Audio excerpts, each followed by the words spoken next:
alaihi salam dan Nabi Isa telah mengambil perjanjian daripada Allah, la tu'minun nabihi wa la tansurunah, kami akan beriman dengan Muhammad.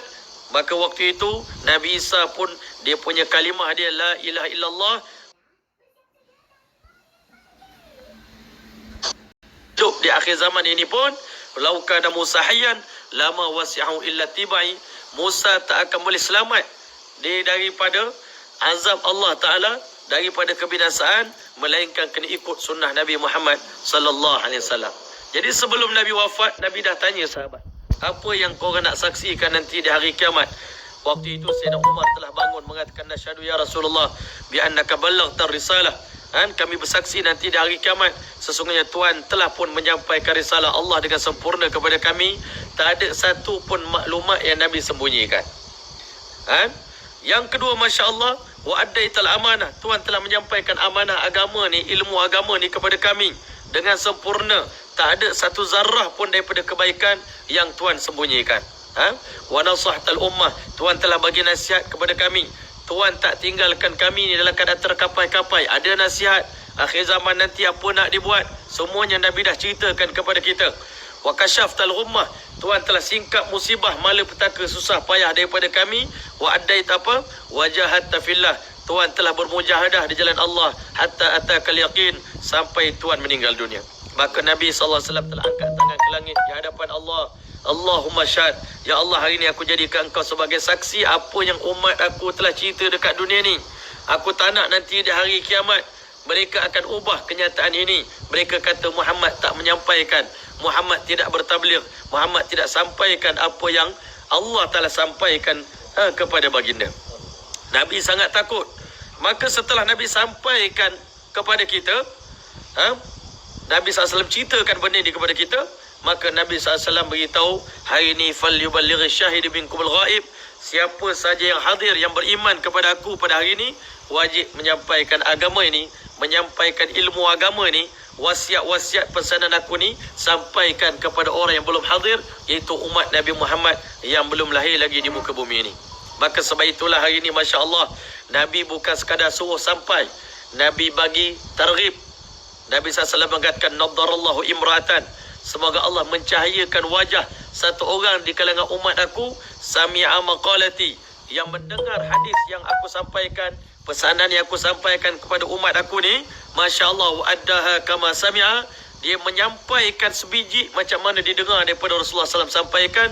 Rubba muballaghin au amin sami'i, kadang-kala orang yang disampaikan, orang yang mendengar hadis ni, dia lebih hafal daripada orang yang mula mendengar hadis itu.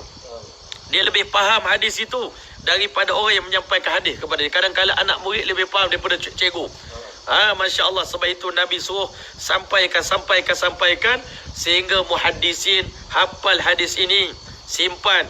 Nabi kata, siapa yang menghafal 40 hadis, menyimpan 40 hadis untuk kebaikan umat aku, maka Allah Ta'ala akan bangkitkan dia di kalangan jemaah alim ulama nanti di hari kiamat. Maka Allah Ta'ala telah bagi taufik hidayat kepada Imam Khatib Tibrizi. Bukan dia kumpul bab fitan malahin saja, dia kumpul satu bab kitab ni besar ni, tuan-tuan. Kalau baca daripada awal sampai akhir, kan, setahun baru habis. Baca tu pula siang malam. Bukan siang saja satu subjek satu hari, tidak. Kami belajar dulu siang malam baca hadis ni sampai pukul 10 malam daripada subuh. Baru dapat khatam sebiji kitab ni, tuan-tuan, dalam tempoh setahun. Masya Allah, masa kami belajar kelas hadis dulu. Jadi di antara hadis yang disampaikan, yang dihafal, sebenarnya dulu yang menulis ni dia tulis benda yang dihafal. Imam ni menulis, bukan satu hadis, bukan 40 hadis, bukan 400 hadis, mungkin ribu-ribu hadis yang dihafal beserta dengan sanad dia ditulis dalam kitab ini.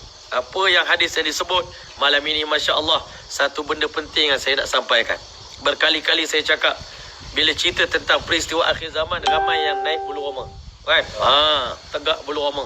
Takut, tuan-tuan, bila semalam kita dengar Nabi SAW beritahu akan berhimpun tentera-tentera Bani Asfar ni, orang kulit putih ni, berkumpul untuk lawan orang Islam.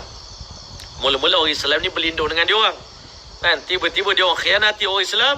Maka lepas pada pengkhianatan tadi, orang Islam lari daripada dia orang, tak nak lagi berkawan dengan dia orang. Akhirnya, Masya Allah, untuk memerangi orang Islam, Bani Asfar sediakan 80 bendera. 80 bendera ni mewakili 80 negara lah. Sebab setiap negara satu bendera. Di bawah satu bendera itu ada 12,000 orang tentera. Maka 12,000 kali 80, 980,000 orang tentera, bala tentera nak lawan orang Islam. Itu baru bilangan dekat 1 juta dah. Macam mana kekuatan tentera dia dengan persiapan dia. Habis itu kita orang Islam ni, kalau lawan dengan cara sekarang ni tuan-tuan, kan? Kita pakai serah leher je lah, kan? Pakai mati gitu je lah. Tetapi tuan-tuan mulia, sepanjang sejarah orang Islam ni menentang musuh-musuh mereka di sepanjang zaman dah, kebanyakan Allah bagi kemenangan pada orang Islam. Jangan takut. Kemenangan tetap Allah Ta'ala bagi pada orang Islam, asalkan orang Islam ikut petunjuk-petunjuk yang Allah dan Rasul bagi tahu. Kan? Perang Badar 313 lawan 1,000 orang pun menang. Dalam peperangan Uhud sebenarnya orang Islam, Masya Allah, 700 orang lawan 3,000 orang. Tuan-tuan, sebenarnya menang dah peringkat awal, cuma kesilapan di tangan orang Islam.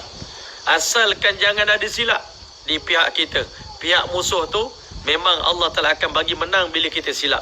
Tapi kalau kita ikut betul-betul pedoman, petunjuk yang Nabi bagi tahu, Nabi suruh buat apa-apa, insya-Allah Ta'ala pasti kita akan mencapai kemenangan. Masya Allah.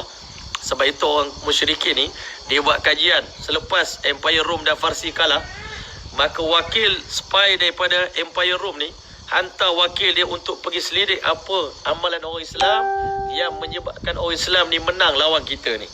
Sebab masa tu tak ada siapa boleh kalahkan tentera Rom ni tuan-tuan. Sangat kuat.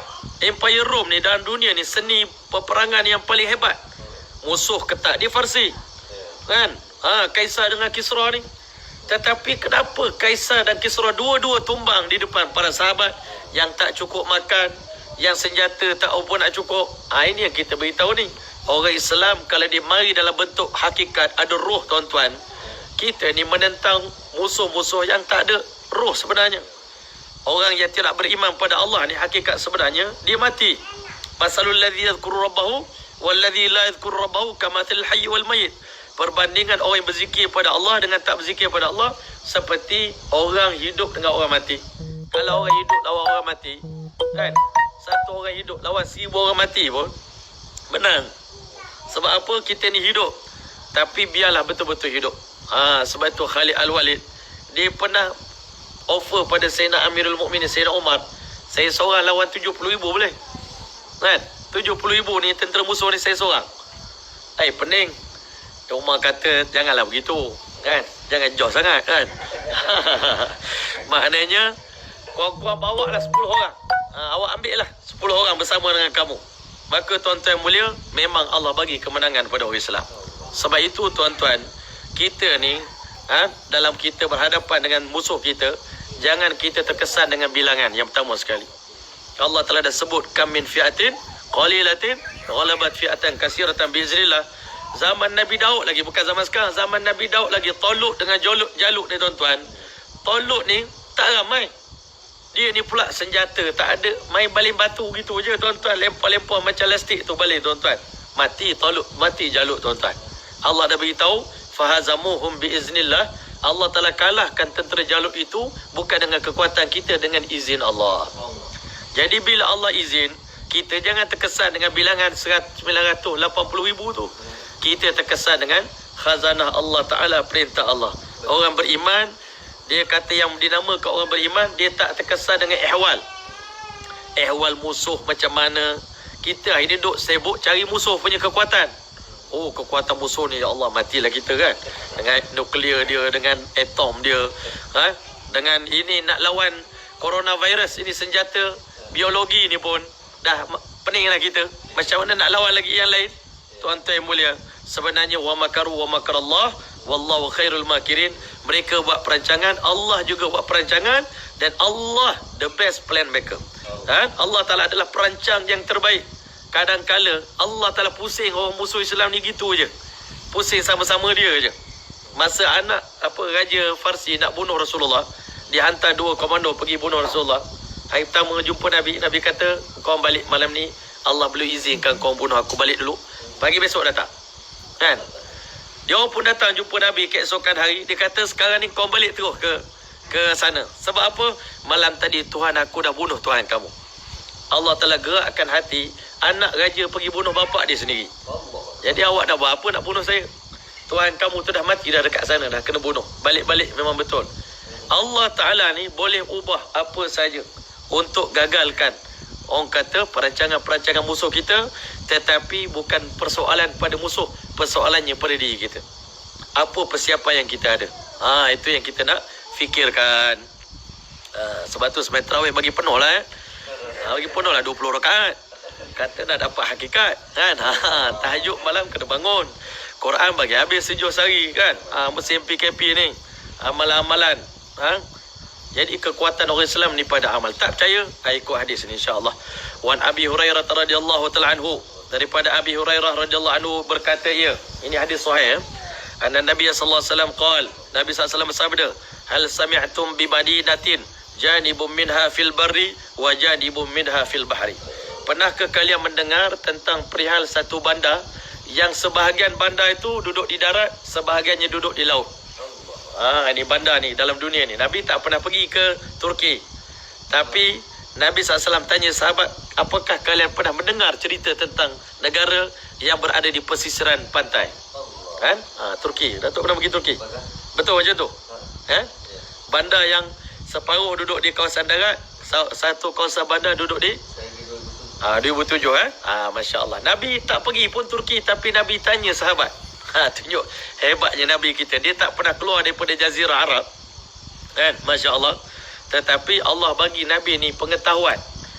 Maka sahabat Nabi qalu na'am ya Rasulullah, ya benar wahai Nabi, kami pernah dengar cerita tentang Turki ni. Masya Allah Maka kata baginda sallallahu alaihi wasallam, qala la taqumu as-sa'ah hatta yaghzuha 70,000 min bani Ishaq.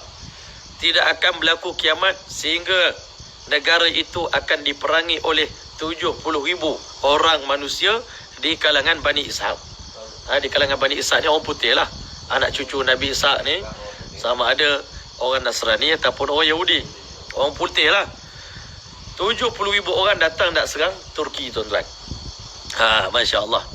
Fa'idha ja'uha, Masya Allah, nazalu falam yuqatilu bisalahin. Masya Allah. Maka bila mana golongan-golongan ini turun di Turki tuan-tuan, nazalu, mereka akan singgah di situ. Masya Allah, sebelum ini kita dengar semalam dia singgah di Syria, Dabiq dengan A'maq.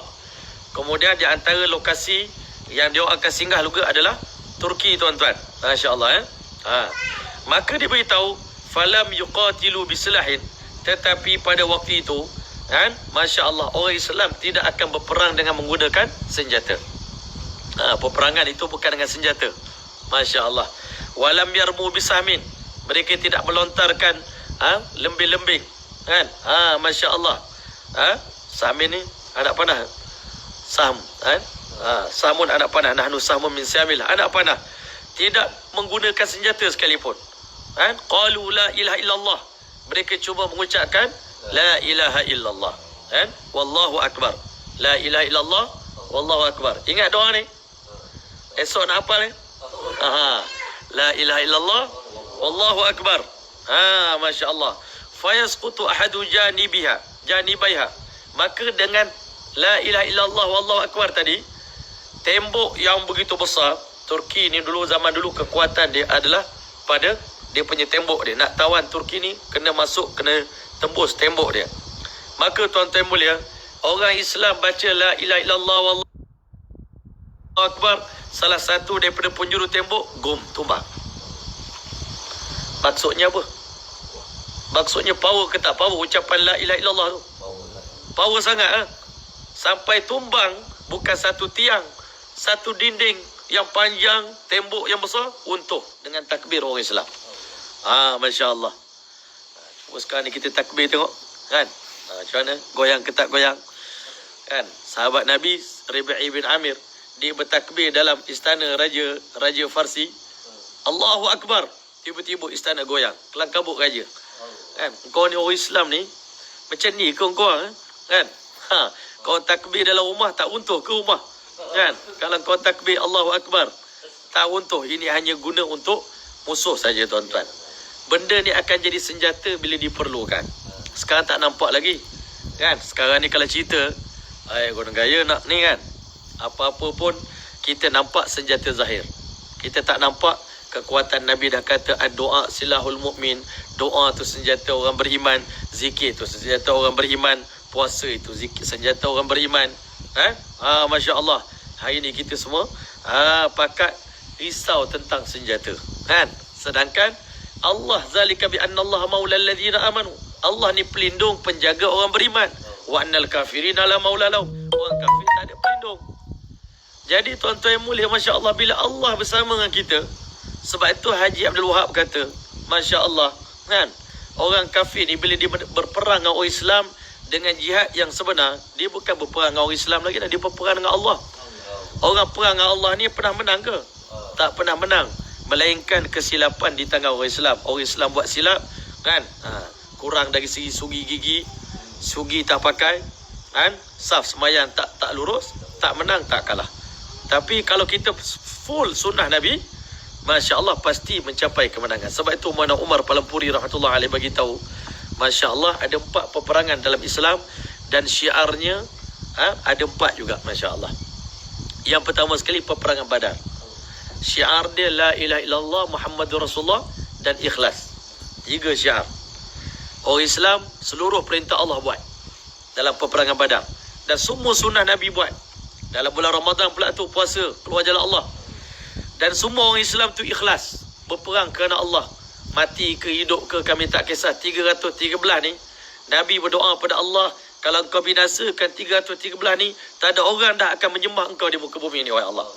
Tuan-tuan yang mulia, bila betul la ilaha illallah, perintah Allah semua hidup, semayang semua okey, perintah Allah semua okey, maksiat tak buat, sunnah Nabi semua okey, serbannya, jubahnya, janggutnya, tahajudnya semua buat, tidur ikut adab, makan ikut adab. Ini senjata dah ni kan, senjata dah tu kan. Sebenarnya kita dah menolong diri kita dah, separuh pertolongan dah ada dah.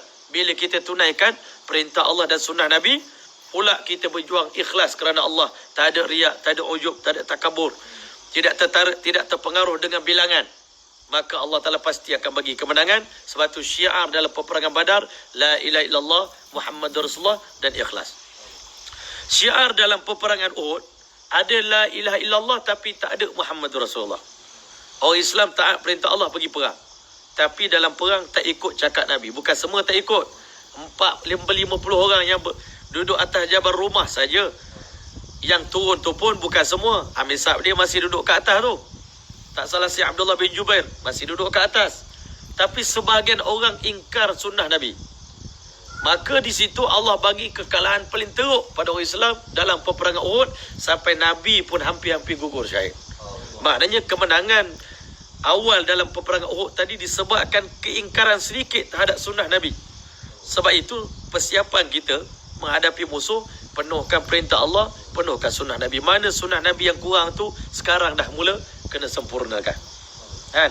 Bukan hari tu baru nak sempurnakan sunnah-sunnah Nabi, bersugi gigi, pakai minyak zaitun kan, adab makan, adab tidur, adab masuk tandas, adab pergi masjid. Semua sunnah Nabi ni kita amalkan, dan semua wasiat-wasiat Nabi kita amalkan, insya-Allah Ta'ala pasti Allah Ta'ala bagi kemenangan. Yang ketiga tuan-tuan, syiar dalam peperangan Hunain. La ilaha illallah pun ada, Muhammad Rasulullah pun ada. Cukup perintah Allah, sunnah Nabi.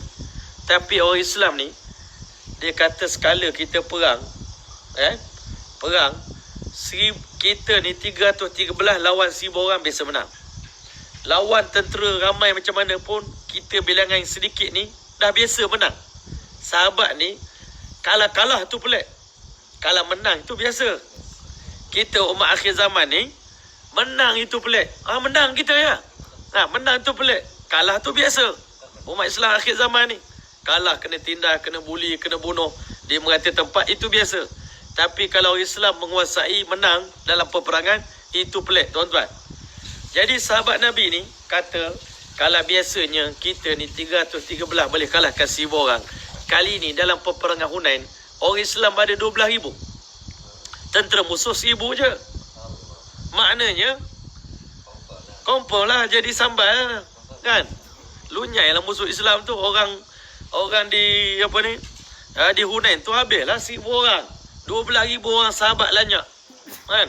Tetapi waktu itu Allah beritahu, wa yauma Hunainin, pada hari Hunain, id a'jabatkum kasratukum, kamu terpengaruh dengan bilangan kamu. Sebab itu ingat molek-molek pesanan saya, peperangan akhir zaman bukan menang dengan bilangan, bukan dengan senjata. Bilangan sedikit tak ada masalah, tapi yang penting kualiti. Sebab Nabi beritahu, ada di antara umat aku di akhir zaman nanti, saya pernah terbaca, saya terperanjat dengar baca kitab ni lah, terperanjat saya baca ni, ada di antara pengikut Al-Mahdi AS ni, iman dia lebih tinggi daripada iman para sahabat. Oh, saya terperanjat. Betul ke ni kan? Baca-baca berkali-kali, saya tengok-tengok, jangan sampai salah. Rupanya betul tuan-tuan. Rupanya pengikut Al-Mahdi nanti ada iman yang mana waktu dia berperang dengan Al-Mahdi AS tu, iman dia sangat tinggi, lebih daripada tingginya iman para sahabat Nabi SAW.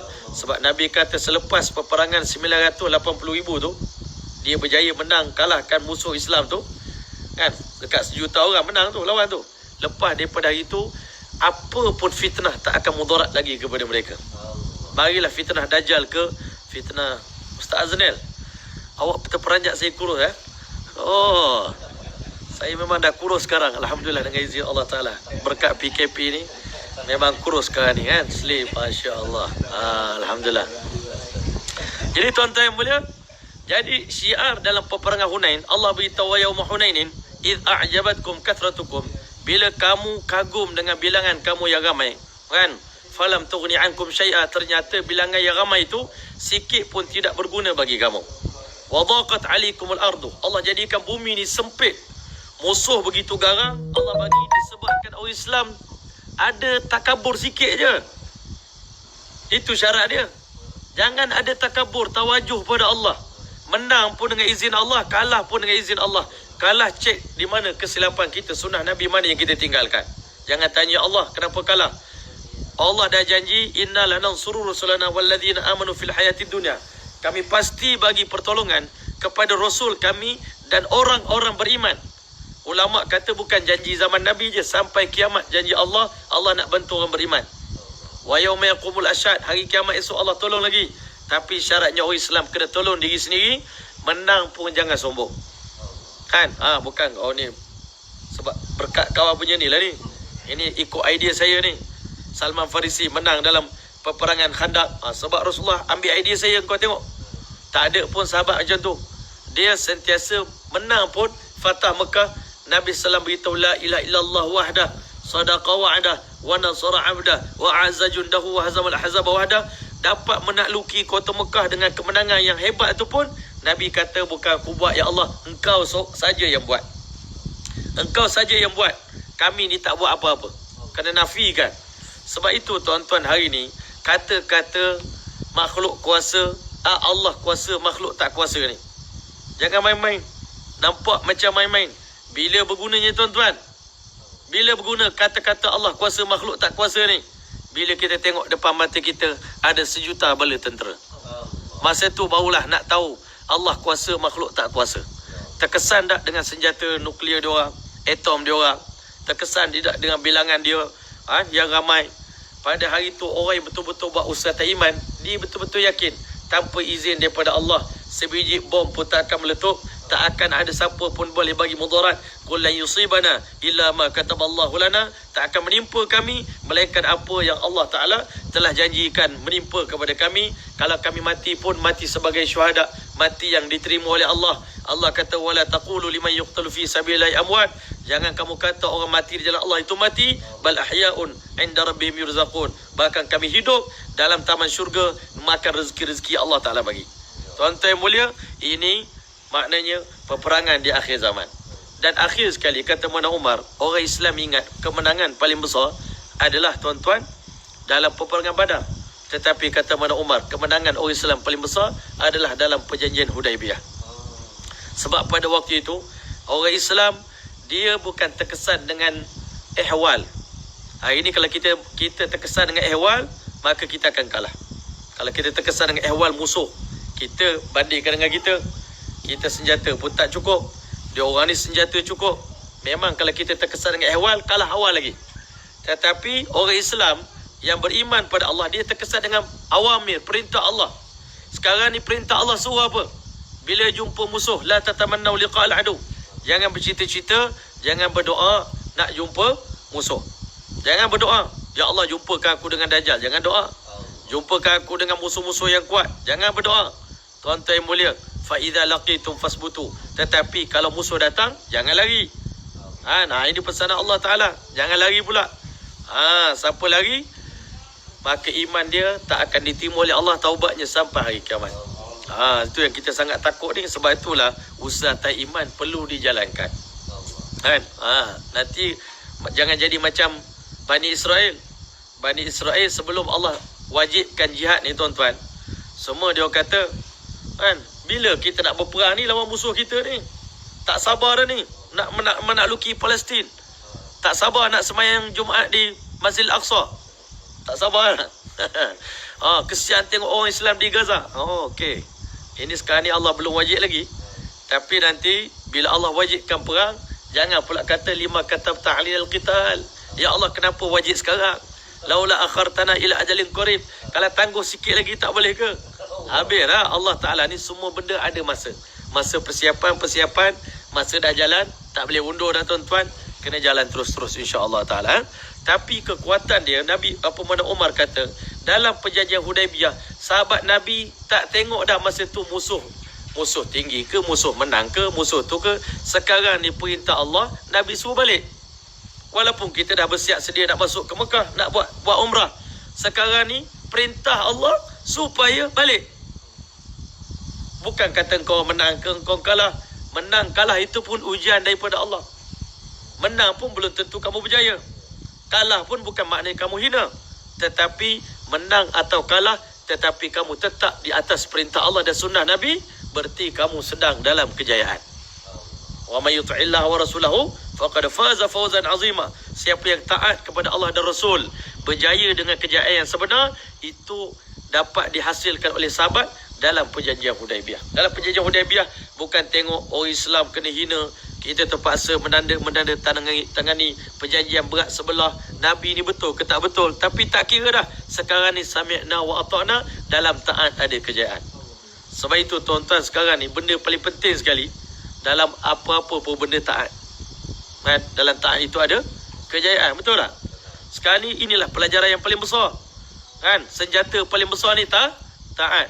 Dan kegagalan paling besar adalah dalam durhaka pada Allah Subhanahu Wa Taala. Jadi tembok yang belah ini dah runtuh dengan ucapan la ilaha illallah wallahu akbar. Bayangkan orang ni berzikir macam mana sebelum dia dapat tu. Zikir dia sedang mana? Istiqamahnya jaga zikir. Kan? Sanggup lapar, sanggup mengantuk, letih pun tetap amalkan zikir. Supaya apa? Zikir kita ada roh, masya-Allah. Maka dia beritahu, fayasqutu ahadu janibaiha. Qala Saur bin Yazid Ar-Rawi, berkata Saur bin Yazid perawi hadis ini, la a'lamu illa qala alladhi fil bahri. Aku menghafal daripada perawi hadis ini bahawasanya Nabi sebutkan tembok yang pertama runtuh tu, tembok di sebelah laut, di pesisiran laut. Tembok itu mula-mula akan runtuh sekali, masya-Allah. Masya-Allah. Kemudian summa yaquluna as-saniyah, kemudian mereka ucap sekali lagi la ilaha illallah wallahu akbar. Ucap sekali lagi, maka tuan-tuan, fayasqutu janibiha al-akhar, maka runtuh tembok belah sana pula. Kubur belah sana pula runtuh tuan-tuan, masya-Allah. Summa yaquluna salisah la ilaha illallah, mereka ucapkan kali yang ketiga la ilaha illallah wallahu akbar. Fayufarraju lahum, maka akhirnya dibukakan oleh Allah Ta'ala untuk mereka ni masuk ke dalam kubur tersebut. Fayadkhulunaha, mereka akan masuk ke dalam kota itu. Fayaghnamuna, mereka akan mendapat harta ghanimah. Fabainamahum yaqtasimuna al-maghanim, ketika mana mereka sedang syok asyik membagi-bahagikan harta ghanimah itu, idja'ahum as-sarikh, tiba-tiba datang satu jeritan, satu orang panggil pekikan daripada satu orang. Faqala inna dajjal qad kharaja, sesungguhnya Dajjal telah pun muncul. Maknanya ketika mana umat Islam sedang menawan Turki, waktu itu tuan-tuan, Allah Ta'ala datangkan satu ujian pada orang Islam. Masya Allah, sesungguhnya Dajjal telah pun muncul di saat orang Islam sedang mengutip harta-harta ghanimah. Bayangkan, dapat benda peri tuan-tuan. Bukan kecil-kecil benda, kan? Jamah ke, kan, mahkota ke, kan, benda-benda yang berkualiti lah, barang-barang kulit ke, kan, tengah sedap ni, tiba-tiba Masya Allah fayatrukun, kan, maka akhirnya semua tentera Islam ni meninggalkan harta ghanimah, fayatrukuna kulla syai', mereka akan tinggalkan semua benda, wayarji'un, mereka akan balik ke rumah mereka, kan. Masya Allah, hadis riwayat Imam Muslim. Masya Allah. Al-Fasl Al-Sani, fasal yang kedua. Fasal yang kedua ni Imam Khatib At-Tibrizi campur hadis sahih dengan hadis hasan. Tuan-tuan yang mulia. Jadi nak faham tuan-tuan, sebenarnya ulama ni dia ni sangat-sangat terbuka. Kan? Bukan kita hari ni apa-apa nak share riwayat, sahih ke tak sahih ni. Kan? Sahih ke tak sahih? Kalau tak sahih tak boleh share. Kan? Berdosa. Man kaziba alayya muta'ammidan falyatabawa maq'adahu minan nar. Kan, kalau kita nak kira hak sahih saja, mana tak betul lah Imam Khatib Tibrizi ni. Dia bagikan kitab ni kepada 3 bab. Bahagian pertama, fasul awal, hadis sahih belaka. Fasal yang kedua, campur sahih hasan. Yang ketiga, campur hasan dengan dhaif, tuan-tuan. Menunjukkan ulama-ulama hadis terdahulu, mereka menerima, dalam berinteraksi dengan hadis-hadis ni, tuan-tuan, mereka menerima pakai hadis dhaif. Masya Allah. Kan? Jangan semua hadis dhaif kita lempar ke dinding. Ya? An Muaz bin Jabal radhiyallahu ta'ala qala Rasulullah sallallahu alaihi wasallam. Ini benda besar ni, tuan-tuan, dengar baik-baik. Daripada Nabi sallallahu alaihi wasallam mengatakan, Umranu Baitul Maqdis kharabu Yasrib. Tanda rosaknya Madinah apabila Baitul Maqdis makmur. Sekarang ni, tuan-tuan, kita pergi ke Baitul Maqdis. Sebenarnya dalam Baitul Maqdis tu ada banyak masjid, tuan-tuan. Kalau kita pergi masuk dalam masjid Baitul Maqdis ni, dia banyak masjid. Masjid Qibli ada, Masjid Burak ada, Marwani ada. Jadi bila kita Qubatus Sakhra tu pun masjid juga. Dulu kita tanya saya pergi ke sana, saya tanya kepada Imam Ali Abbasi, sebenarnya apa yang dimaksudkan dengan Baitul Maqdis? Mana satu Baitul Maqdis? Dia kata semua ruangan ni, Baitul Maqdis ni ditutup dengan 4 penjuru tembok. Kubur besar. Maknanya bukan senang nak masuk, nak tawan Baitul Maqdis ni. Kami pergi itu pun melewati tiga sekatan. Tentera Israel, tentera Palestin dan tentera Jordan. 3 tentera jaga masjid tu. Jadi tuan-tuan, Masya Allah, sekarang kita pergi Masjid Baitul Maqdis, cuma Masjid Qibli je orang semayang. Tempat lain orang tak semayang. Tapi kita tengok saf semayang tu ada, luas. Dataran tu semua boleh semayang. Marwani tu pun kalau kita pergi 2 tingkat ke 3 tingkat, bahagian bawah tanah tu ada kapet semua siap. Kalau kita fikir siapa nak sembahyang sini, rupanya Nabi dah beritahu akhir zaman nanti, itu di zaman Mahdi AS, bila tentera dah bergerak daripada Mekah Madinah, tuan-tuan, Mekah Madinah jadi kosong, Masjidil Haram kosong, Masjidil Nabawi kosong. Yang tinggal di sana hanyalah wanita-wanita saja. Tak ada dah orang lelaki. Lelaki yang terbaik adalah tentera daripada Madinah, tentera berkuda. Tuan-tuan yang mulia, waktu itu Masjid Baitul Maqdis, orang Islam akan solat beramai-ramai. Puluhan ribu tentera Islam sembahyang di sana. Seluruh dataran itu penuh dengan orang sembahyang, insya-Allah taala. Nabi kata Umranu Baitul Maqdis, makmurnya Baitul Maqdis, tanda kharabu Yasrib, tanda akan rosaknya Madinah Al-Munawwarah. Pergi Masjid Nabawi, mana lawa dah tu? Masjid Nabawi dengan Masjid Baitul Maqdis. Lawa lah Masjid Nabawi kan, sebab bau. Baitul Maqdis ni original, klasik. Kalau pergi situ tengok Masjid Baitul Maqdis, sayu hati ni, rasa nak menangis. Sayangnya ke Baitul Maqdis ni, rindunya dengan Baitul Maqdis. Kan, Masya Allah. Semuanya ori lagi, zaman dulu lagi, zaman Bani Umayyah, Bani Abbasiyah, zaman Sayyidina Umar lagi. Kan, zaman itu lagi. Tuan-tuan yang mulia, sangat feeling lah. Tetapi tuan-tuan mulia, satu hari nanti Masjid Nabawi pula jadi, Masya Allah, mungkinlah buruk, tuan-tuan. Jadi tak terjaga sebab tak ada orang nak jaga dah. Tuan-tuan mulia, nanti Masjid Baitul Maqdis paling ramai orang memakmurkan dia. Itu tanda kiamat, tuan-tuan. Wa kharabu Yasrib, tanda rosaknya Madinah adalah khurujul malhamah, akan berlakunya pertempuran yang paling besar bila Madinah dah mula ditinggalkan. Sebab tu saya selalu cakap, kadang-kadang kita bimbang dengan benda yang berlaku sekarang ni. Kan? Madinah pun dah memang kosong dah sikit-sikit tu. Kita jangan sampai benda tu berlanjutan. Kalau panjang maknanya faham-faham sendirilah insya-Allah taala. Wa khurujul malhamah, bila berlakunya masya-Allah pertempuran yang besar ini, Fathu Konstantiniyah, berarti umat Islam akan menakluki Konstantinopel buat kali yang kedua insya-Allah taala.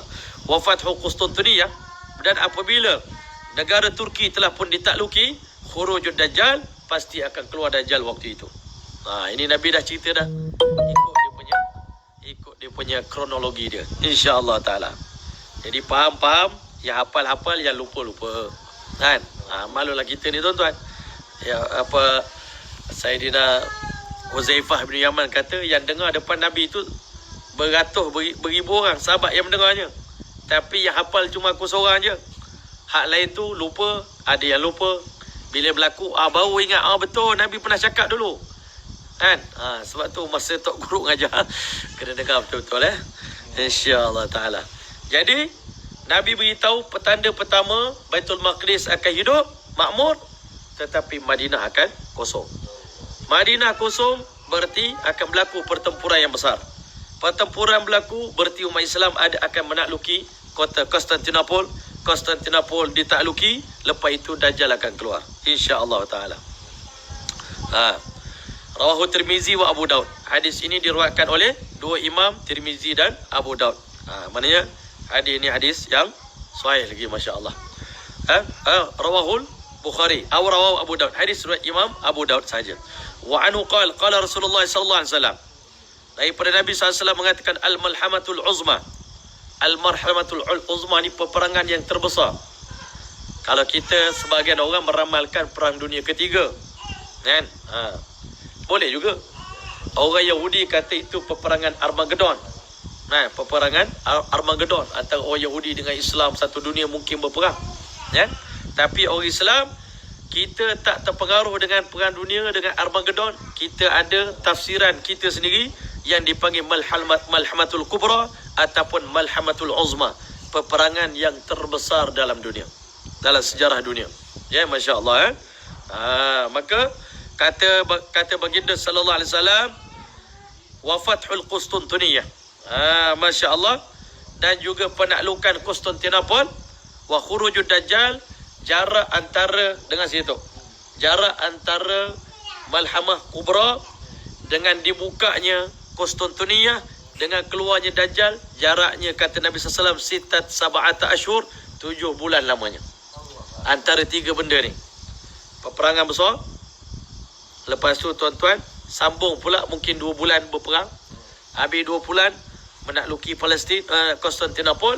Selepas menakluki Konstantinopel, masya-Allah, umat Islam akan keluarlah Dajjal laknatullah alaih. Jarak antara ketiga-tiga benda ni cuma 7 bulan saja. Jadi insya-Allah taala, yang faham-faham, kan? Yang tak faham tetap tak faham juga. Insya-Allah. Rawahu Tirmizi wa Abu Daud, kan? Wan Abdullah ibn Busur. Pak dalam. Yang faham kena buat lah. Maksud saya, yang faham dia buat persiapan.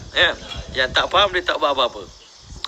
Macam Nabi beritahu lah, wakil dah hantar dah, beritahu musuh aku nampak dengan mata aku. Ini ra'aitu bi'ainaya, aku nampak dengan mata aku ni musuh dalam perjalanan nak serang kampung kita ni. Maulah kita buat persiapan. Beritahu orang kampung. Kebanyakannya tak percaya. Alah kau ni tipu lah. Yang percaya ni cuma 2-3 orang je dalam kampung tu. Dia ajak keluarga dia, jomlah kita pindah malam ni, pergi jauh-jauh. Tak kira lah mana-mana, yang penting jangan kampung kita. Sebab kampung kita on target sekarang ni. Tuan-tuan, sebahagian besarnya relax tidur di rumah. Jadi pagi-pagi musuh ni, serangan paling baik tuan-tuan waktu bila? Fal mughirati subha. Serangan terbaik nak serang mana-mana kampung ni waktu subuh. Orang tengah sedap tidur, awak nak tawan kampung tu, tak payah perang. Buka rumah, dah. Kan? Habis. Jadi orang yang tak percaya tadi, habis semua kena tawan. Yang percaya tadi selamat. Masya Allah. Wan Abdullah bin Busur radhiyallahu ta'ala anhu, anna Rasulullah SAW qala baina malhamah, kata Nabi, di antara malhamah wa fathul Madinah, dan penaklukan Madinah, 6 sinin, jaraknya masya Allah 6 bulan. Wa yakhrujud dajjal fi sabi'ah, dan dajjal akan keluar pada bulan yang ke-7. Daripada jarak malhamah tu kan, jarak malhamah sampai keluar Dajjal 7 bulan. 7 bulan. 7 bulan ni dekat ke pendek ke panjang? Pendek. 7 bulan ni kan? 7 bulan tak lama dah tuan-tuan kan. Asal bermula je berarti 7 bulan lagi Dajjal akan keluar, insya-Allah. Jangan mula ya. Saya tak kata benda tu pastilah, tapi selagi tak bermula tak kira lah 7 bulan tu. Tapi kalau dah bermula starting kan, malhamah kubra ni, masya-Allah tuan-tuan mulia, berarti 7 bulan lagi, insya-Allah. Maka kata baginda, kata perawi hadis rawahu Abu Daud qala hadza as-sahhu, kata Abu Daud hadis ini paling sahih. Hadis ini paling sahih, riwayat ini daripada berbanding yang atas tadi kan. Jarak di antara itu dikata 7 bulan, jarak antara malhamah uzma dengan menakluki Konstantinopel dan keluar Dajjal 7 bulan. Tapi hadis yang beritahu ni di antara malhamah dengan penaklukan Madinah itu 6 bulan sampai ke Palestin. Tetapi Dajjal akan muncul pada bulan yang ke-7. Masya-Allah. Wan Ibnu Umar radhiyallahu anhu qala yushikul muslim an yuhasara il Madinah hatta yakunu ab'adu masalihihim silahun wa silahun qaribun min Khaybar. Kan? Maka dikata hampir-hampir telah tiba waktunya di mana orang Islam akan ditawan. Didesak sehingga mereka ini masya-Allah sampai ke Madinah. Orang tentera ni akan sampai di Madinah, masya-Allah. Ustaz Long kecil, masya-Allah. Malhamah kubra antara orang Islam dengan musuh Islam lah, tapi tak tahu nak mana satu kan. Masya-Allah, tuan-tuan mulia. Jadi hatta yakuna sehingga jadilah ab'ada masalihihim. Masya-Allah, masalihihim sehingga tempat sarhadi. Maknanya dia punya sempadan yang paling jauh. Silahun wa silahun qaribun min Khaybar. Senjata dan senjata berhampiran dengan Khaybar. Maknanya orang Islam ni akan didesak oleh musuh Islam rapat ke Madinah sehingga akhirnya senjata bertemu dengan senjata sampai akhirnya umat Islam ni akan sampai berhampiran dengan Khaybar. Orang siapa pernah pergi Khaybar dia tahulah jaraknya tuan-tuan. Maknanya orang Islam ni di Madinah pun akan diperangi walaupun Dajjal tak masuk. Dajjal tak boleh masuk, tetapi tentera-tentera tetap akan masya-Allah akan masuk tuan-tuan. Wa an Zi Mikhbar qala sami'tu Rasulullah sallallahu alaihi wasallam yaqulu satusalihuna ar-rum sulhan amanan. Kamu akan berdamai dengan tentera Rom dengan perjanjian damai yang aman. Fataghzuna antum wahum aduwan. Kalian bersama dengan tentera Rom akan bergabung untuk memerangi musuh kalian. Min waraikum, di belakang kamu. Fatunsurun, akhirnya kalian mendapat nusrah, pertolongan daripada Allah. Wa taghnamun, kalian akan mengutip harta ghanimah. Pindah muka surat pula ya. Masya-Allah. Wa taslamun, kamu akan selamat dalam peperangan itu. Summa tarji'un, kemudian kamu akan balik. Hatta tanzilu bimarji talul, sehingga kamu semua akan turun bimarjin ay raudatin, sebuah kebun, sebuah taman di Zitalul, masya-Allah. Wa huwa mawdi'un murtafi'un, di satu tempat yang tinggi, masya-Allah. Yang bernama Zitalul. Masya-Allah. Fayarfa'u rajulun min ahli Nasraniyah as-salib. Setelah mencapai kemenangan, tadi pakat dengan orang Islam, tapi masa menang, seorang laki-laki Nasrani angkat lambang salib. Jadi maknanya kemenangan ini bukan kemenangan orang Islam pun. Engkau orang ni jadi orang panggil balaci je, duduk tu membantu kami. Jadi akhirnya marahlah orang Islam. Fayaqulu ghalaba as-salib, maka dia mengatakan tentera salib telah pun menang. Masya-Allah, crusade telah menang. Fayaghdabu rajulun minal muslimin, maka satu orang laki-laki di kalangan orang Islam telah naik angin marah. Lalu fayaduquhu inda zalika, maka dia telah ketuk kepala orang tadi dengan pedang. Fa inda zalika taghdu war rum tajtami'u lil malhamah. Waktu itu masya-Allah berpagi-paginya orang Islam, sedangkan tentera Rom telah pun bersiap sedia untuk menentang umat Islam dalam malhamah yang terbesar. Maksudnya malhamah kubra ni berlaku di antara umat Islam dengan tentera salib, tentera Kristian, masya-Allah, ya. Wa zada ba'dhum fayathurul muslimun ila aslatihim, masya-Allah. Maka sebahagian perawi menambah, orang Islam melompat dengan senjata mereka, fayaqtatilun, masya-Allah, mereka akan berperang sebagaimana kita baca hadis semalam, 4 hari 4 malam peperangan tadi. Peperangan yang pertama, panglima tentera kumpulkan semua orang Islam, bagi semangat, belah sana pun kumpul semua orang dan telah bai'ah untuk mati. Fayastartu lil maut, semua bersedia nak mati. Perang-perang tuan-tuan begitu dahsyat, Nabi kata kalau burung pun lalu di celah-celah itu tak akan selamat sampai keluar. Dia akan mati di celah-celah pedang manusia pada itu dalam malhamah tadi tuan-tuan. Hari pertama masuk maghrib berhenti perang. Tapi semua yang tadi masuk dalam medan perang tak ada seorang pun hidup. Hari kedua kumpul lagi bala tentera, ajak lagi, panggil lagi, tashkil lagi, siapa nak join perang. Pada keesokan hari semua bai'ah untuk mati. Hari kedua perang dengan peperangan yang tak pernah berlaku begitu dahsyat, tuan-tuan, waktu maghrib dua-dua kelompok mati habis. Mari pula hari ketiga, hari keempat tuan-tuan, Allah bagi kemenangan pada orang Islam. Tetapi di saat umat Islam sedang, masya-Allah, mengutip harta ghanimah, itulah datang suara mengatakan sesungguhnya Dajjal telah mendatangi isteri-isteri kamu dan keluarga kamu di rumah. Fayukrimullahu tilkal isabah bisyahadah, lalu Allah Ta'ala akan memuliakan kelompok tersebut dengan gugur syahid je Allah Ta'ala. Golongan yang lompat lawan tentera Rom tu, masya Allah, Allah Ta'ala bagi mereka semua darjat para syuhada, masya Allah. Wan Abdullah bin Umar, 1-2 hari lagi insya-Allah. Daripada Abdullah bin Umar, daripada Nabi SAW berkata, utrukul Habasyah ma tarakukum, tinggalkan orang Habasyah selama mana mereka tinggalkan kamu. Maknanya jangan buat apa-apa dengan orang Habasyah ni. Sekarang ni di Ethiopia, ya, masya-Allah. Fa innahu la yastakhriju kanzul Ka'bah illa zu suwaiqataini, sesungguhnya nanti di hari menjelang kiamat tidak akan mengeluarkan khazanah daripada Kaabah melainkan laki-laki daripada Habasyah yang mana mereka ni berbetis kecil, ya.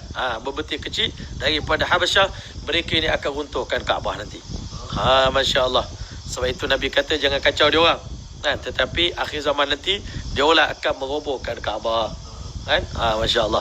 Tapi mungkin itu dah dekat-dekat nak kiamat lah, ya. Rawahu Abu Daud. Wa an rajulin min ashabin Nabi sallallahu alaihi wasallam qala da'ul habasya ma da'ukum watruku at-turka ma tarakukum. Masya-Allah, tinggalkan orang Habasyah selama mana mereka tinggalkan kamu, dan biarkan orang Turki selama mana mereka meninggalkan kamu. Rawahu Abu Daud dan Nasa'i. Masya-Allah. Rasanya nak lagi satu lagi, ya. Boleh satu lagi. Wan Buraidah ta'ani Nabi sallallahu alaihi wasallam fi hadisin, dalam daripada Buraidah daripada Nabi sallallahu alaihi wasallam dalam sepotong hadis, yuqatilukum qaumun sigharul a'yun, akan memerangi kamu oleh satu kaum yang bermata sepet. Nabi dah sebut dah mata sepet. Yakni at-Turk, yakni bangsa Turki. Bangsa Turki ni bukan maksudnya orang Turki sekarang ni, tapi bangsa luas lah. Bangsa luas merangkumi Rusia, merangkumi China, merangkumi Jepun. Itu sebenarnya benua tu semua dipanggil benua Turki. Tapi bila Nabi dah mentionkan benda tu, tuan-tuan faham je lah. Qala tasuqunahum salasa marrat, mereka akan menghalau kamu 3 kali, mengusir kamu, hatta talhaquhum bi jaziratil Arab, sehingga kalian akan bertempur dengan mereka di Jaziratul Arab. Dia akan halau kita pelan-pelan 3 kali, sampailah kita, masya-Allah, sampai orang Islam berada di Jaziratul Arab.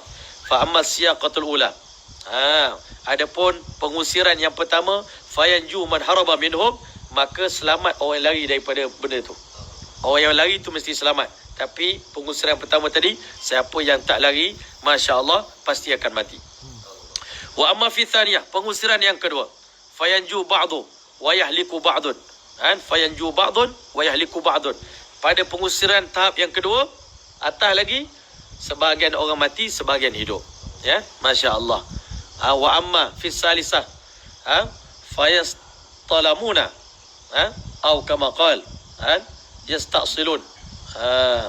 Maka pada yang ketiga, maka mereka-mereka itu akan dihabiskan oleh tentera Islam. Mungkin tentera Islam bergabung dengan Bani Ishaq ataupun Bani Asfar tadi untuk mengalahkan musuh mereka daripada bangsa Turki tadi ataupun yang bermata sepet tadi. Wallahu ta'ala alam.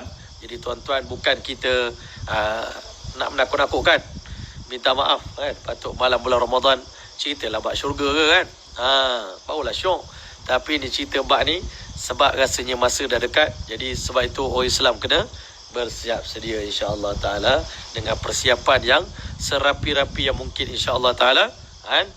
Untuklah kita itu kita banyak berdoa kepada Allah malam-malam bulan Ramadan ini, dan kita bentuklah keluarga kita kan, ta'lim kuat-kuat sungguh-sungguh, dan muzakarah iman amal, muzakarah iman yakin dalam rumah kita. Ceritakan pada anak isteri kita Allah kuasa, makhluk tak kuasa, sebab benda tu akan jadi sebuah keyakinan bila kita menghadapi musuh kita nanti.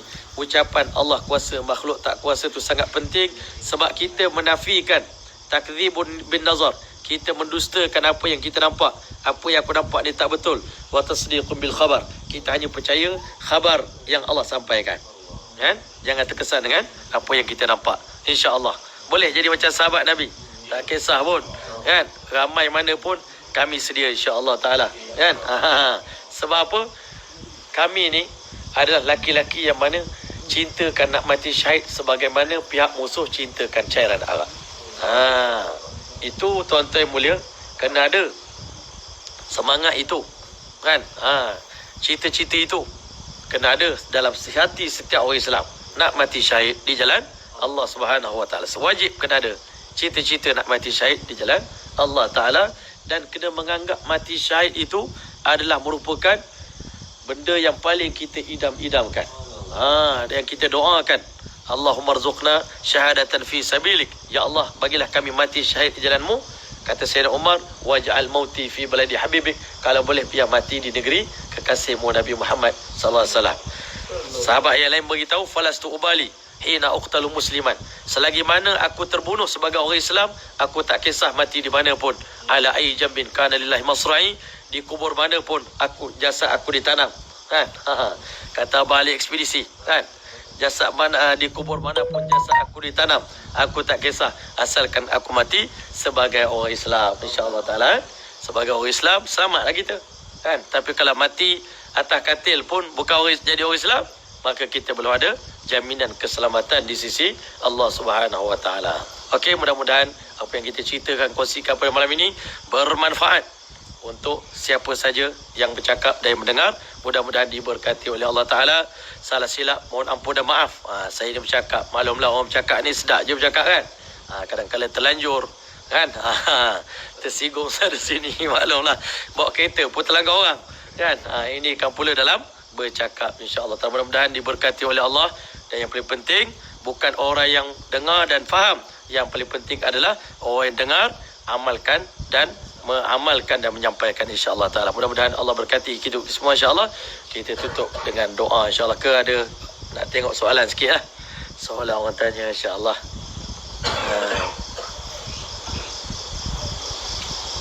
Okey. Ada soalan daripada Elis. Ni kawan. Semalam Maulana ada cakap when Nabi Isa muncul again, all Christian people akan masuk Islam. Jadi waktu akhir zaman pun ada yang ramai masuk Islam dan akan join peperangan juga ke, walaupun tanpa pengetahuan pun about Islam yet. Also mana nak tahu it is peperangan itu hanya lelaki saja ataupun perempuan. InsyaAllah. Bagus soalannya. Jadi peringkat awal memang kita fight. Awalnya kita fight ya. Sebab macam mana kita nak habiskan sekarang ni, keadaan sekarang ni, dominasi Amerika dan blok-blok barat ini.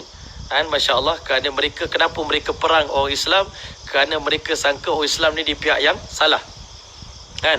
Mungkin ada sebab nak menakluki kekayaan di negara-negara Islam juga. Tetapi awalnya orang Kristian ni memerangi orang Islam di atas sangkaan bahawasanya orang Islam ni berada di pihak yang batil. Tapi bila mana Nabi Isa AS turun, Dajjal telah dibunuh kan, Selama ini sebenarnya musuh kita utama ni orang Yahudi. Yahudi ni yang memperalatkan orang Kristian sampai orang Islam. Orang Kristian Amerika sebenarnya bukan negara Yahudi. Tetapi di negara Kristian diperalatkan oleh orang Yahudi. Orang Kristian memerangi orang Islam dengan sangkaan Islam ni musuh dia. Kita pun cakap Islam dengan Kristian ni sebenarnya dekat je. Dengan Yahudi pun dekat. Bahkan waktu saya pergi ke Ghana dulu, orang Ghana kata sebenarnya Muslim practice Christianity better than us. Orang Islam ni sebenarnya mempraktikkan ajaran Kristian lebih baik daripada kami lagi. Saya tanya why you say like that? Maka dia beritahu because Muslim keep beer and Jesus also keep beer, but we Christian doesn't keep beer. Orang Islam simpan janggut, Nabi Isa ada janggut, tapi kami orang Kristian tak simpan janggut. Masya Allah. And Muslim also doesn't drink alcohol. And also Jesus doesn't drink alcohol. But we as a Christian, we drink alcohol.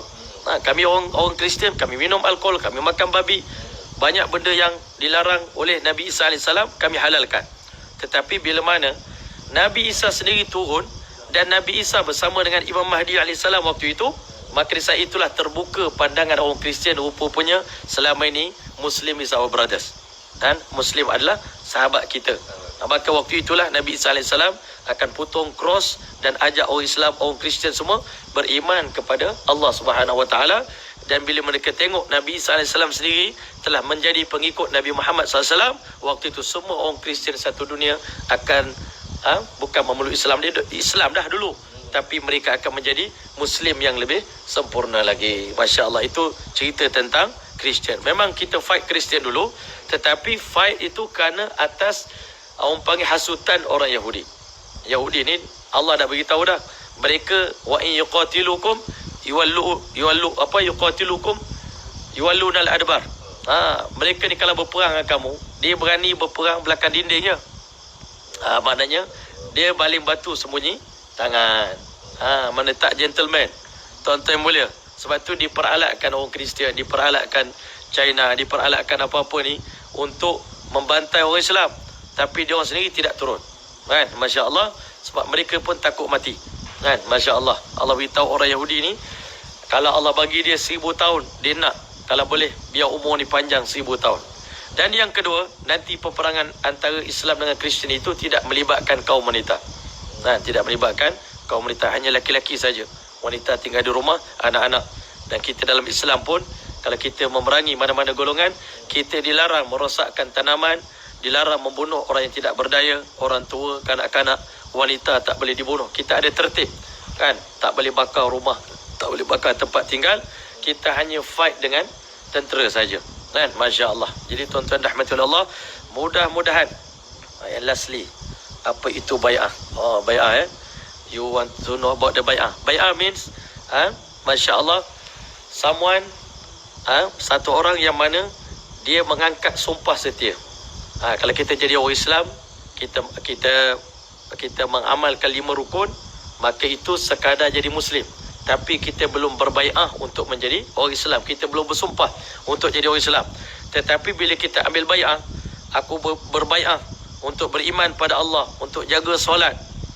Aku maknanya berbai'ah dengan nama Allah. Perjanjian ini antara kita dengan Allah. Jadi bai'ah itu akan jadi lebih kuat. Zaman Nabi dulu, ada orang baru masuk Islam, Nabi akan bagi bai'ah kepada dia. Kalau orang laki-laki ni, Masya Allah, tuan-tuan pegang tangan Nabi. Dan Allah telah beritahu, innal ladzina yubayyi'unaka innama yubayyi'un Allah. Orang yang berbai'ah dengan kamu sebenarnya dia berbai'ah dengan Allah. Yadullahi fawqa aydihim, di atas tangan mereka ada tangan Allah. Tapi tuan-tuan, bai'ah ni mula-mula peringkat awal Islam, bai'ah untuk mengamalkan Islam. Yang kedua nanti, bai'ah untuk dengar dan taat. Apa saja yang Nabi sampaikan, bai'ahna Nabi SAW ala sam'i wa ta'ah. Kami berbai'ah dengan Nabi untuk dengar dan taat apa saja Nabi perintahkan, fil usri wal yusri, dalam keadaan senang, dalam keadaan susah, fil makrahi wal mansyad, dalam keadaan gembira, dalam keadaan happy pun taat pada Allah dan Rasul, dalam keadaan benci, tak suka pun kena taat juga, kena ikut. Taat dalam keadaan suka ni ramai orang boleh buat, tapi taat dalam keadaan benci, masa bila nak benci ni, tak lama dah tuan-tuan. Taat dalam benci, dalam keadaan ya Allah, nak pergi ke tak pergi ni kan. Tapi kena ikut juga kan. Taat. Masya-Allah. Dan yang ketiga, insya-Allah taat untuk kita berjuang untuk agama sampai akhir hayat. Itu bai'ah yang ketiga kan. Bai'ah Nabi SAW al-jihadi ma baqina abadan, seumur hidup kami, selagi kami hidup kami akan terus berjuang untuk agama Allah Taala, dan sehingga akhirnya nanti bila tiba waktu diperlukan umat Islam kena berbai'ah untuk sanggup mengorbankan nyawa untuk agama Allah, dipanggil bai'ah lil maut, bai'ah untuk kematian ya. Okey, mudah-mudahan semua faham insya-Allah ya. Okey. Ada banyak dah pula di bawah ni orang tanya. Imam Mahdi dah berumur berapa tahun? Ini semua ilmu ghaib kita tak tahu Tapi pada saat dia keluar tu berumur 40 tahun. InsyaAllah ta'ala. Kan? InsyaAllah. Boleh beri penerangan. Nanti sampai Al-Mahdi. Tuan-tuan jangan bimbang. InsyaAllah. Malam ni kita cerita persiapan sebelum keluarnya Imam Mahdi AS, insyaAllah.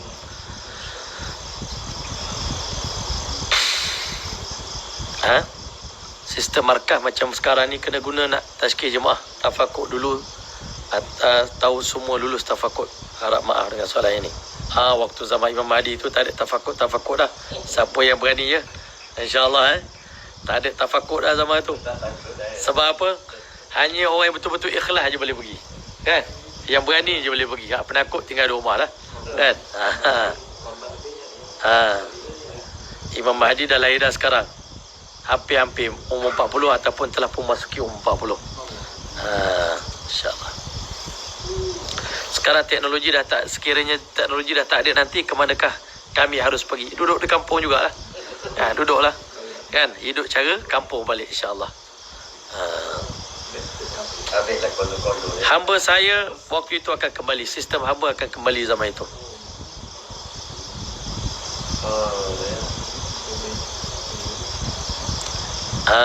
Abang Lai tanya ni, syura markas sekarang ni akan jadi amesak kita ke atau syura lain? Kalau syura tu pergi perang, dia jadi syura lagi ya. Kalau tidak, Masya Allah, Nabi dah beritahu ini mujaddid baru. Bila mujaddid baru, 100 tahun yang baru, maka insya-Allah Allah Ta'ala akan hantar orang baru untuk menjadi mujaddid, untuk memimpin agama ni tuan-tuan dengan cara yang lebih sempurna lagi, menepati cara Rasulullah sallallahu alaihi wasallam. Semua lelaki Islam wajib menyertai malhamah kubra. Ya, tuan-tuan yang mulia, waktu itu umat Islam ni wajib untuk sebenarnya malhamah kubra ni belum lagi. Waktu Imam Mahdi muncul nanti baru wajib. Ini malhamah kubra ni berlaku, masya-Allah, sebelum khurujnya Imam Mahdi alaihissalam. Ataupun mungkin setelah Imam Mahdi keluar, tetapi masya-Allah waktu Imam Mahdi keluar baru kita kena bai'ah kan, orang lelaki semua kena hadir. Tetapi kalau malhamah kubur berlaku sebelum keluarnya Mahdi, berarti tak semua lelaki-lelaki wajib menyertainya. Tapi sangat-sangat digalakkan. Nur Sirani Ismail, macam mana nak gantikan puasa yang banyak tinggal dulu, tak tahu jumlah yang tinggal zaman jahil tu macam mana? Kena ganti atau bayar fidyah? Jadi dia begini orang yang tinggal puasa kerana uzur sakit tua, maka dia ni tak payah puasa dah, dia bayar fidyah saja. Kan? Fidyah ni satu hari satu cupak. Ulama kata lebih kurang 700 gram lebih. Kan? Tapi Allah beritahu kalau bayar lebih baik. Kan? Kalau kamu bayar lebih, kan? Wa man tatawwa'a khairan. Kalau bayar lebih itu lebih baik. Jadi nak mudahkan kita nak mengira, anggaplah satu hari kita tinggal, maknanya 1 kilo beras kita bayar jadi yang penting satu-satu kita buat, bayar fidyah dulu, dan kalau mampu dalam masa yang sama kita terus sambung dengan puasa. Adapun orang haid, orang yang datang bulan pada zaman bulan Ramadan, dia kena qadha balik puasa dia, tetapi tidak perlu bayar fidyah. Fidyah tak payah bayar. Haid hanya puasa saja. Tapi orang yang meninggalkan puasa dengan sengaja, tuan-tuan mulia, maka ulama kata kena qadha puasa dan kena bayar fidyah sebagai denda. Kan? Kita anggaplah kalau contohnya umur kita ni 40, jadi kita rasa banyak sangat tinggal. Jadi kita andaikan kita ni tak puasa langsung lah, senang cerita. Daripada umur 15 tahun sampai umur 40. Daripada umur 15 sampai umur 40, lebih kurang 25 tahun kita tak puasa. Contohlah. Jadi satu hari 1 kilo kali dengan 30 hari, 30 kilo kali dengan 25. Berapa kilo tu? Kan? Itulah lebih kurang itulah. Bayarlah fidyah. Yang selebihnya puasalah sampai mati. Kan? Mana yang kita dapat qada puasa itu, kan? Kalau boleh kira lah, lagi cantik, lagi bagus. Mudah-mudahan sebelum kita mati dapat kita bayar qada puasa kita dengan sebenar-benarnya. Kan? Masya-Allah. Kita jangan harap anak cucu tolong qada, kan? Dia orang pun tak tahu puasa dia orang habis ke tidak. Kan?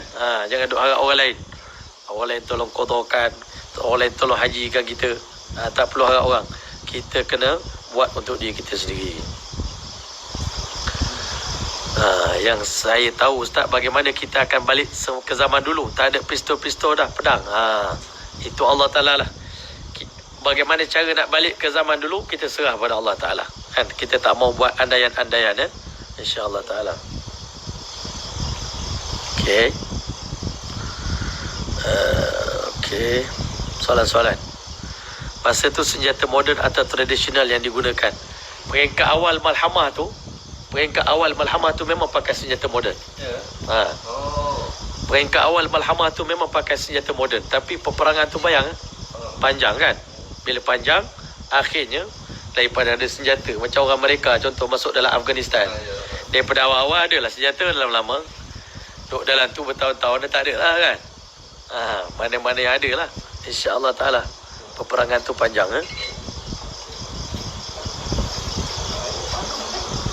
Okey, insyaAllah. Ada lagi soalan? Tak ada aku Atat.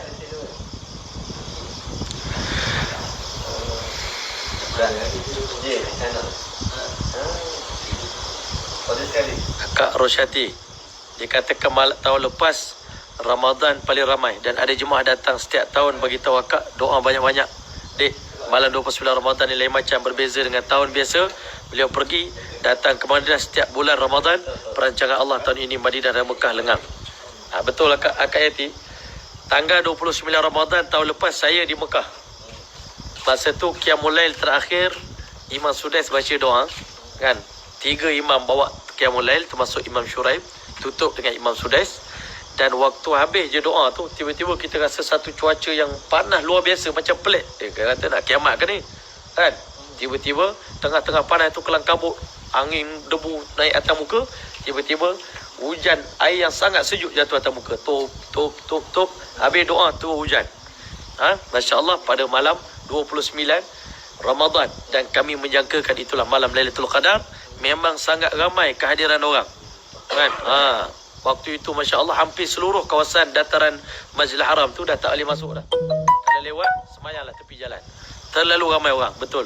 Itu mungkin isyarat terakhir daripada Allah Ta'ala. Paling ramai orang datang sebelum Allah telah tutup bulan Ramadan untuk orang Islam datang, Masya Allah. Jadi rasa sampai di sini dulu insyaAllah. Kawan-kawan kami pun nak berehat juga, nak balik pun ada.